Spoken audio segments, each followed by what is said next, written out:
देखिए, civil defence की mock drill जब दुश्मन देश कुछ एयर रेड्स करता है, तो उस टाइम हमें तैयार रहना होता है। उसको लेके कल से मॉक ड्रिल की जाएगी और ये पहली मॉक ड्रिल होगी, इसके बाद में रेगुलर हम मॉक ड्रिल करेंगे। मॉक ड्रिल का मतलब है हम अभ्यास करेंगे कि कभी ऐसी घटना होती है, तो उस टाइम हम कैसे रिस्पॉन्ड करें।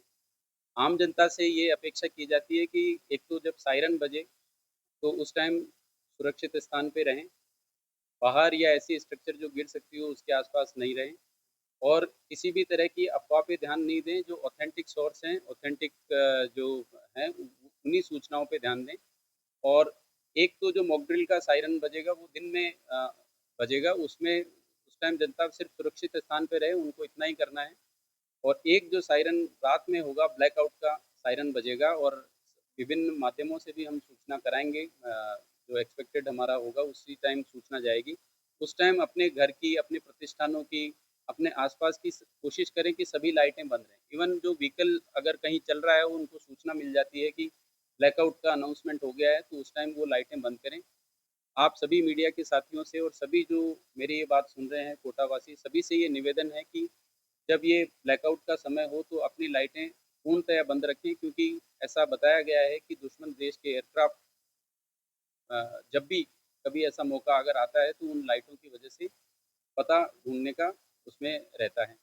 तो ये मेरी इस पूरी जनता से अपील है कि धैर्य बनाए रखें, अफ़वाहों पे बिल्कुल ध्यान नहीं दें और ये जो मॉक ड्रिल है इससे सीखें, क्योंकि पूरा सिस्टम जैसा आप सबने भी देखा होगा कि 54 साल पहले ये सब चीज़ें हुई थी।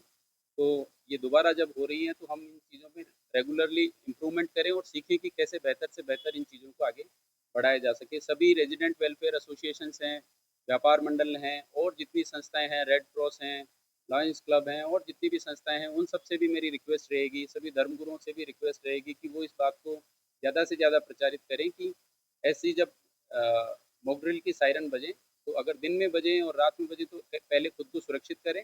और अगर रात में जब मॉक ड्रिल की इसकी सायरन बजती है एयर रेड की, तो उस टाइम अपने सभी अ, ब्लैकआउट के तहत सभी लाइटें बंद कर लें।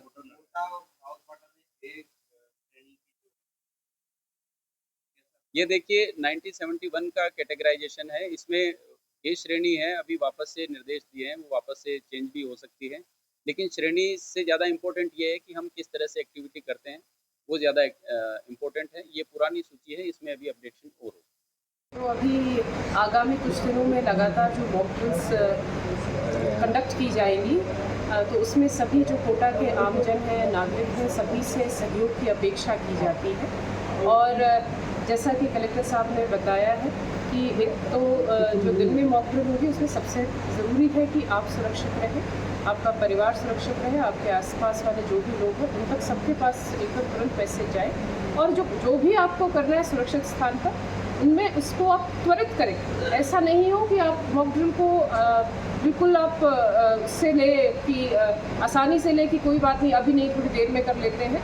आप ऐसा नहीं करें। ऐसे ही जैसे रात की मॉक ड्रिल है जिसमें लाइट बंद की जाएंगी, लाइट्स आउट की जाएंगी, उसमें भी आपका जो रिस्पॉन्स है वो सबसे महत्वपूर्ण है। ये अभ्यास इसीलिए किया जा रहा है ताकि एक तो जो इसकी एफिशिएंसी है मॉक ड्रिल्स की वो बहुत ज़्यादा उसका जो गुणवत्ता है वो बढ़े, जो इसकी इम्प्लीमेंटेशन है वो बढ़े और उसके साथ साथ जितने समय में ये की जानी चाहिए रिस्पांस जितने समय में आम जन का हमें अपेक्षित है वो कम से कम हो। इसीलिए आप सभी इसे बिल्कुल गंभीरता से लेते हुए और अपने आप को एक विश्वास अपने उसमें लेकर आएँ कि अगर इस तरह से कुछ होता है, कोई भी अगर दिक्कत आती है, कोई कठिन समय होता है तो उसके लिए हम हमेशा तैयार हैं। और प्रशासन पुलिस की तरफ से हम पूरी जिम्मेदारी लेते हैं कि हम अपनी तरफ से कोई भी आपको सुरक्षित रखने में कोई भी किसी भी तरह की कमी नहीं छोड़ेंगे। मैम, ये सरकारी बिल्डिंग्स हैं, हॉस्पिटल है, इनमें या नगर निगम की जो लाइट है, स्ट्रीट लाइट, इनका भी कोई प्रॉब्लम?